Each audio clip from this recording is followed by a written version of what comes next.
ಕಸ್ತೂರಿ ರಂಗನ್ ವರದಿ ಯಾವುದೇ ಕಾರಣಕ್ಕೂ ಆಗಬಾರ್ದು, ಮತ್ತೆ ಅದನ್ನು ವಾಪಸ್ ಕಳಿಸ್ಬೇಕು. ಏನು ಕಸ್ತೂರಿ ರಂಗನ್ ವರದಿಯನ್ನು ಮತ್ತೆ ಕೇಂದ್ರ ಸರ್ಕಾರದವರು ಹೇರಿದ್ದಾರೆ, ಅದನ್ನು ತದ್ವಿರುದ್ಧವಾಗಿ ನಾವು ಹೋಗ್ತೀವಿ. ಯಾಕೆಂದರೆ BJP ಅವ್ರು ಬರ್ತಾರೆ, ಏನಂತ ಹೇಳಿದರೆ ಎಲ್ಲ ಕೆಲಸ ಆಗಬೇಕಾದ್ರೆ ಬಂದು ಅರ್ಜಿ ಕೊಡೋದೊಂದು ಬಿಟ್ಟರೆ ಇನ್ನೇನು ಮಾಡಿಲ್ಲ ಅವರು. ಧೈರ್ಯವಾಗಿರೋಣ, ನಾವೆಲ್ಲರೂ ಕೂಡ ಇದನ್ನು ಹೋರಾಡೋಣ. ಎಲ್ಲರಿಗೂ ನಮಸ್ಕಾರ.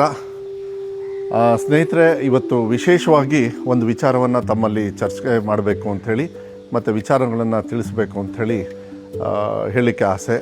ಏನಂತ ಹೇಳಿದರೆ ಕಸ್ತೂರಿ ರಂಗನ್ ವರದಿ ಬಗ್ಗೆ. ಏನು ನಮ್ಮ ಪಶ್ಚಿಮ ಘಟ್ಟದ ವಿಚಾರದಲ್ಲಿ ಸುಮಾರು 1500 ಹಳ್ಳಿ, ಅದರಲ್ಲೂ ವಿಶೇಷವಾಗಿ ಶಿವಮೊಗ್ಗ ಸುಮಾರು 480 ಚಿಲ್ಡ್ರೆ ಹಳ್ಳಿಗಳಲ್ಲಿ ಏನಿವತ್ತು ಕಸ್ತೂರಿ ರಂಗನ್ ವರದಿಯಲ್ಲಿ ನಮ್ಮ ರೈತರು ಇರ್ಬೋದು ಮತ್ತು ಆ ಕಡೆ ಭಾಗದ ಜನರು ಬೇರೆ ಬೇರೆ ಜಿಲ್ಲೆನೂ ಸೇರಿ ಎಲ್ಲ ಒಂದು ರೀತಿಯಲ್ಲಿ ಆತಂಕದಲ್ಲಿದ್ದಾರೆ. ನಾವು ನಿಜವಾಗ್ಲೂ ನೆನ್ಪು ಮಾಡ್ಕೊಳ್ಬೇಕಾಗತ್ತೆ, ಮಾನ್ಯ ಸಿದ್ದರಾಮಯ್ಯ ಸಾಹೇಬರಿಗೆ ನಾವು ಧನ್ಯವಾದಗಳನ್ನು ಹೇಳಬೇಕು.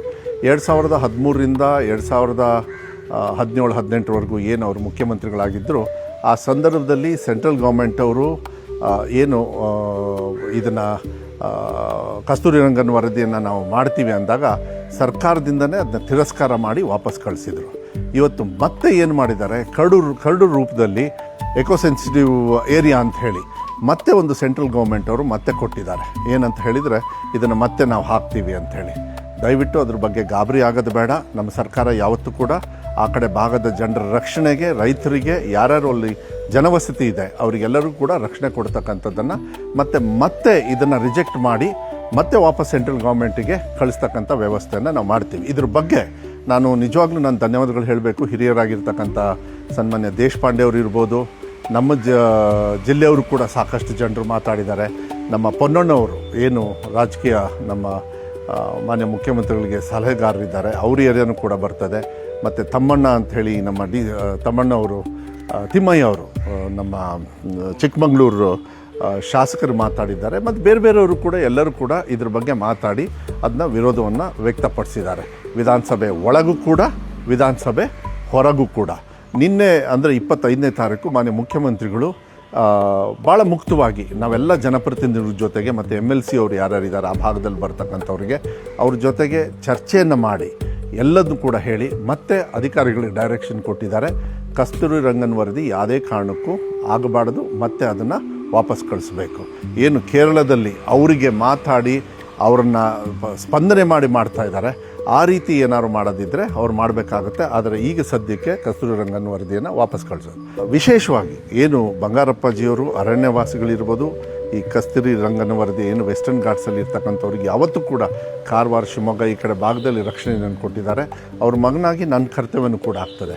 ಮಾನ್ಯ ಮುಖ್ಯಮಂತ್ರಿಗಳು DK ಶಿವಕುಮಾರ್ ಸಾಹೇಬರು ಕೂಡ ಇವತ್ತು ಬಂಗಾರಪ್ಪಾಜಿಯವರ ಒಂದು ಆಶ್ರಯದಲ್ಲಿ ನಾನು ಇಷ್ಟು ಮಟ್ಟಕ್ಕೆ ಬಂದಿದ್ದೀನಿ ಅಂದರೆ ಯಾವತ್ತೂ ಕೂಡ ಅವರ ಆ ಚಿಂತನೆಯನ್ನು, ಬಂಗಾರಪ್ಪಾಜಿಯವ್ರ ಚಿಂತನೆಯನ್ನು ಇಟ್ಕೊಳ್ತಾರೆ. ಧೈರ್ಯವಾಗಿರೋಣ, ನಾವೆಲ್ಲರೂ ಕೂಡ ಇದನ್ನು ಹೋರಾಡೋಣ.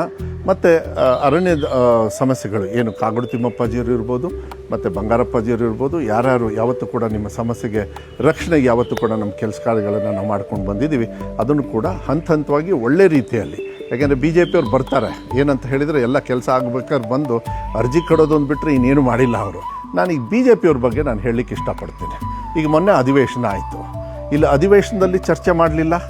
ಇಡೀ ಅಧಿವೇಶನ 10 ದಿವಸನೂ ಕೂಡ ಹಾಳು ಮಾಡಿದರು. ಬರಗಾಲದ ಬಗ್ಗೆ ಮಾತಾಡಲಿಲ್ಲ, ಏನು ಬಗ್ಗೆನೂ ಮಾತಾಡಿಲ್ಲ. ಮತ್ತು ಅದೇ ರೀತಿ ಯಾರ್ಯಾರು ಸೆಂಟ್ರಲ್ ಗೌರ್ಮೆಂಟಲ್ಲಿ ಯಾರ್ಯಾರು MPಗಳಿದ್ದಾರೆ BJP ಅವರು, ಇವತ್ತು ಹೋಗಿ ಕೇಂದ್ರ ಸರ್ಕಾರದಲ್ಲಿ ಇದು ಮತ್ತೆ ಹೇರಿ ಅಲ್ಲಿ ತೊಂದರೆ ಕೊಡಬೇಕು, ರಾಜ್ಯ ಸರ್ಕಾರ ಇದೆ, ಈ ಥರ ಮಾಹಿತಿ ಏನು ಹೊರಗಡೆ ಬರ್ತಾ ಇದೆ, ಇದನ್ನು ಖಂಡನೆ ಮಾಡಬೇಕಾಗ್ತದೆ. ಆದರೆ ನಮ್ಮ ಸರ್ಕಾರ ಮಾನ್ಯ DK ಶಿವಕುಮಾರ್ ಅವರ ನೇತೃತ್ವದಲ್ಲಿ ಮಾನ್ಯ ಮುಖ್ಯಮಂತ್ರಿಗಳು ಭಾಳ ಸ್ಟ್ರಿಕ್ಟಾಗಿ ಹೇಳಿದ್ದಾರೆ, ನೀವು ಧೈರ್ಯವಾಗಿರ್ರಿ, ನಾವು ಕೂಡ ನಿಮ್ಮ ಪರವಾಗಿರ್ತೀವಿ ಅನ್ನೋದನ್ನ ಈ ಸಂದರ್ಭದಲ್ಲಿ ನಾನು ಹೇಳಲಿಕ್ಕೆ ಇಷ್ಟಪಡ್ತೀನಿ. ಯಾರಾದರೂ ಇದನ್ನು ಹೋರಾಟ ಮಾಡಿ ನಾವೇನೋ ಒಂದು ದಿಕ್ಕು ತಪ್ಪಿಸ್ತೀವಿ, ಹಂಗೆ ಮಾಡ್ತೀವಿ, ಹಿಂಗೆ ಮಾಡ್ತೀವಿ ಅಂತೇಳಿ ಅದನ್ನ ಯಾರೂ ಕೂಡ ನೀವು ದಯವಿಟ್ಟು ನಂಬಕ್ಕೆ ಹೋಗಬೇಡಿ. ಒಳ್ಳೆ ರೀತಿಯಲ್ಲಿ ಯಾವತ್ತೂ ಕೂಡ ನಮ್ಮ ಸರ್ಕಾರ ಏನು ಕಸ್ತೂರಿ ರಂಗನ್ ವರದಿಯನ್ನು ಮತ್ತೆ ಕೇಂದ್ರ ಸರ್ಕಾರದವರು ಹೇರಿದ್ದಾರೆ, ಅದನ್ನು ತದ್ವಿರುದ್ಧವಾಗಿ ನಾವು ಹೋಗ್ತೀವಿ. ಸುಮಾರು 20,000 ಚದರ ಕಿಲೋಮೀಟರ್ ಬರ್ತದೆ. ಮತ್ತು ಸುಮಾರು 1500 ಚಿಲ್ಡ್ರೆ ಹಳ್ಳಿಗಳು ಬರ್ತವೆ, ಕಾರವಾರ ಈ ಕಡೆ ಎಲ್ಲ. ಮತ್ತು ಶಿವಮೊಗ್ಗದಲ್ಲಿ 480. ಯಾರೂ ಗಾಬರಿ ಪಡೋದು ಬೇಡ, ನಾವು ಯಾವತ್ತೂ ಕೂಡ ನಿಮ್ಮ ಜೊತೆಗಿರ್ತೀವಿ.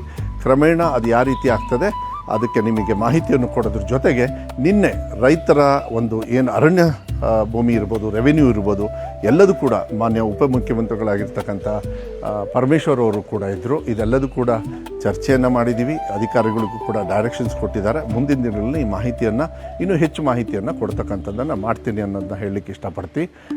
ಕಸ್ತೂರಿ ರಂಗನ್ನ ನಮ್ಮ ಸರ್ಕಾರ, ನಮ್ಮ ರಾಜ್ಯ ಸರ್ಕಾರ ವಿರೋಧ ಮಾಡಿದೆ. ನಾನು ಕೂಡ ವೈಯಕ್ತಿಕವಾಗಿ ಡಿ ಕೆ ಶಿವಕುಮಾರ್ ಸಾಹೇಬರು ಮಾನ್ಯ ಮುಖ್ಯಮಂತ್ರಿಗಳಿಗೆ ಮಾತಾಡಿದ್ದೀನಿ. ಎಲ್ಲರೂ ಕೂಡ ನಿಮ್ಮ ಪರವಾಗಿ ಇರ್ತೀವಿ ಅನ್ನೋದನ್ನ ಈ ಸಂದರ್ಭದಲ್ಲಿ ಹೇಳಿ ಕಸ್ತೂರಿ ರಂಗನ್ನ ವಿರೋಧಿಸಿ ಈ ಮಾತನ್ನು ಮುಗಿಸ್ಲಿಕ್ಕೆ ಇಷ್ಟಪಡ್ತೇನೆ. ನಮಸ್ಕಾರ.